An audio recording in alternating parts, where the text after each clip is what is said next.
आज हमारा एक ऐसा ख्वाब पूरा होने जा रहा है।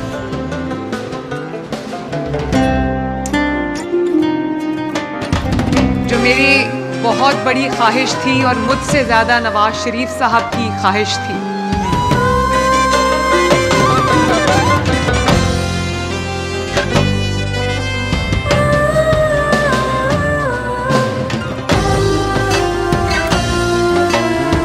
और ये महज एक इमारत का संग बुनियाद नहीं है, ये आज लाखों जिंदगियों का दिया है जो अल्लाह ताला के फजल करम से हम आज जलाने जा रहे हैं।